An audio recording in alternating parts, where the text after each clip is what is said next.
எல்லாருக்கும் வணக்கம். நாங்கள் ஆனந்த் பாலா. வாங்க வீடியோக்குள்ள போகலாம். ஸோ நம்ம இன்றைக்கி பார்க்கக்கூடிய டாபிக் வந்து பார்த்திங்கனாக்கா, நம்ம இப்போ அமெரிக்காவில் வந்து முக்கியமான ஒரு சைபர் அட்டாக் நடந்திருக்கு அப்படிங்கிறாங்க. இது எங்கே நடந்துச்சு, எந்தெந்த மாநிலங்களில் நடந்துச்சு, எதுக்காண்டி நடந்துச்சு, யார் இதை இந்த சைபர் அட்டாக்கை பண்ணினா அப்படின்னு பார்த்தீங்கன்னாக்கா, முக்கியமாக இப்போ அவங்க குற்றம் சாட்டுறது யார், அமெரிக்கா சைடு வந்து குற்றம் சாட்டுறது வந்து பார்த்திங்கன்னா ஈரான்னு சொல்கிறாங்க.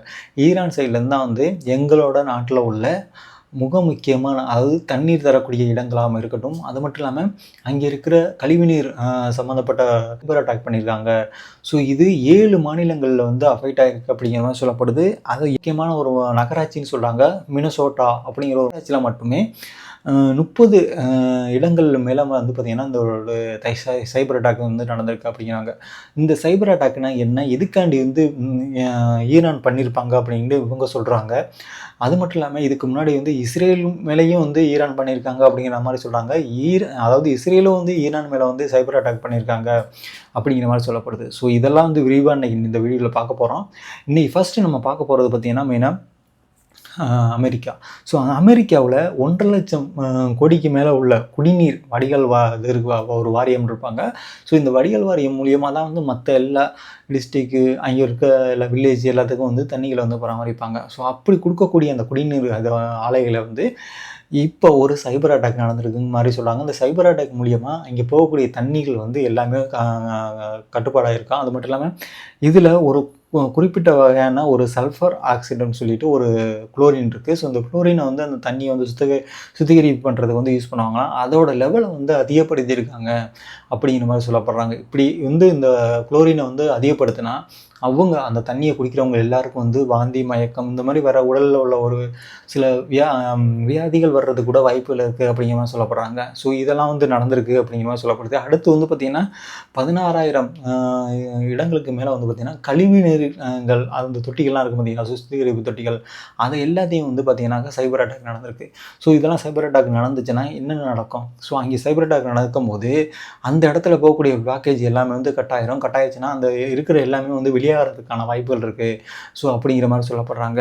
ஸோ இது எல்லாமே வந்து ஒரு சில டிஜிட்டல் இப்போ நம்ம ஊர்லேயே வந்து பாருங்கள், எல்லோரும் வந்து வீட்டில் இருந்துக்கிட்டு மோட்டரை ஆன் பண்ணுறோம். ஸோ இந்த மாதிரி நிறைய டெக்னாலஜி எல்லாம் வந்துருச்சு. ஸோ அப்படி இருக்கும்போது ஒரு வல்லரசு நாடான அமெரிக்காவில் அவங்களோட டெக்னாலஜி வந்து பார்த்திங்கன்னா ப்ரோக்ராம் லாஜிக் கண்ட்ரோல் அப்படிம்பாங்க. ஸோ இந்த ப்ரோக்ராம் லாஜிக் கண்ட்ரோல் மூலியமாக இந்த டேட்டாக்கள் எல்லாமே வந்து அவங்க வந்து ஒரு வீட்டில் இருந்துக்கிட்டே வந்து இருக்கிற எல்லா இந்த தண்ணி திறந்து விடுறதா இருக்கட்டும், தண்ணி எங்கே போகணும், ஸோ அது மட்டும் இல்லாமல் இந்த கழிவு நீர்கள் வந்து எந்த இடத்துக்கு போய் ஸ்டோரேஜ் ஆகணும் அப்படிங்கிறது எல்லாமே வந்து இந்த வீட்டிலேருந்து அவங்க வந்து ஆப்ரேட் பண்ணுவாங்களாம். ஸோ அந்தளவுக்கு வந்து டிஜிட்டல் மயமாக்கப்பட்ட அந்த குடிநீர் நிறுவனங்கள், அதாவது அந்த தண்ணீர்கள் எல்லாம் வந்து பார்த்திங்கன்னா கண்ட்ரோல் பண்ணிக்கிட்டு இருப்பாங்க. ஸோ அப்படி இருக்க இடத்த வந்து அதாவது இப்போ ஒரு இடத்துலேருந்து இன்னொரு இடத்துக்கு போகுதுன்னு வச்சுங்களேன். ஸோ ஒரு இடத்துல ரொம்ப தூரத்துக்கு வந்து அந்த தண்ணி வந்து போகுது. தண்ணி போகும்போது அதோட பைப் லைன் வந்து லென்த் அதிகமாக இருக்கும். அப்படிங்கும்போது ஒரு இடத்துலேருந்து இன்னொரு இடத்துக்கு அவங்க போகிறதுக்கு போக முடியாமல், ஸோ அவங்க என்ன பண்ணக்கூடிய ஒரு விஷயம் என்னன்னாக்கா, அவங்க வந்து ஒரு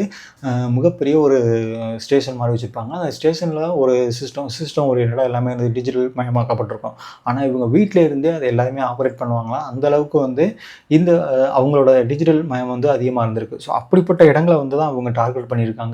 பர்டிகுலராக வந்து மினசோடா அப்படிங்கிற ஒரு மாநிலம். அந்த மாநிலத்தில் 30 நகராட்சிகளுக்கு மேலே வந்து இந்த சைபர் அட்டாக் நடந்திருக்கு அப்படிங்கிற மாதிரி சொல்கிறாங்க. அந்த சைபர் அட்டாக் நடக்கும்போது அங்கே வந்து ஒரு நாள் ஃபுல்லாமே வந்து தண்ணி வரலையாங்க. ஸோ தண்ணி எந்த இதுவுமே போகல. அங்கே உள்ள உளவுத்துறை வந்து இதை வந்து செக் பண்ணி பார்க்கும்போது அந்த இது அன்னோன் நம்பரால் வந்து பார்த்திங்கன்னா இது வந்து இது நடந்திருக்கு.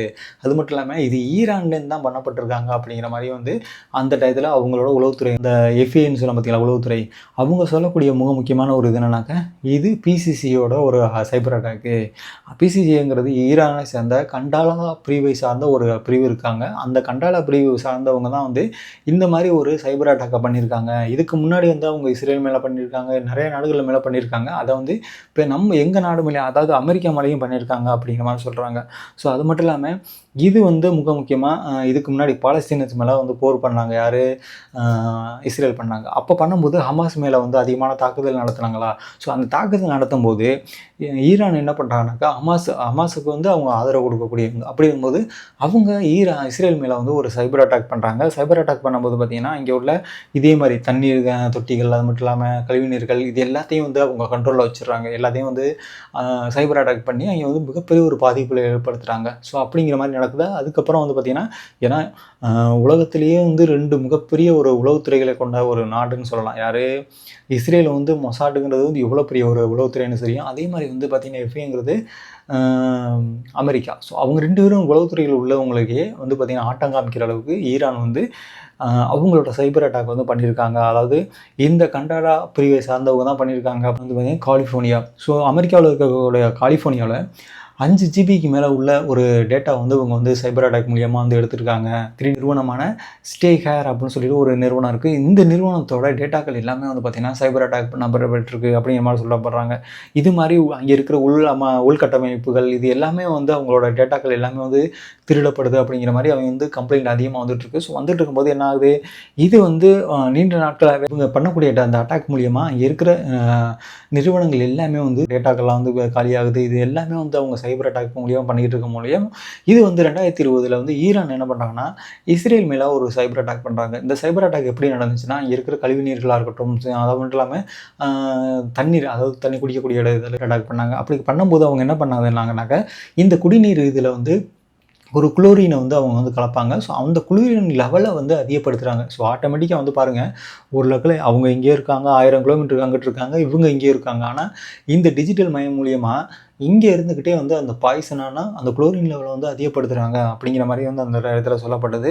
அது மட்டும் இல்லாமல் இவங்க இப்போ ஈரான் வந்து இஸ்ரேல் மேலே வந்து சைபர் அட்டாக் பண்ணாங்க. அது மாதிரி இஸ்ரேல் வந்து பார்த்திங்கன்னா இவங்களோட துறைமுகத்தை வந்து ஒரு சைபர் அட்டாக் பண்ணியிருந்தாங்க. அந்த பிரச்சனை போயிட்டு இருக்கும்போது இப்போ இஸ்ரேல் வந்து பார்த்திங்கன்னா 2023 அப்போ வந்து இஸ்ரேலுக்கும் ஈரானுக்கும் வந்து ஒரு போர் வருது. அந்த போர் வரும்போது பார்த்திங்கன்னா அமெரிக்கா வந்து இடையில வந்து அதை வந்து நிப்பாட்டிக்கிட்டாங்கன்னு வச்சுங்களேன்.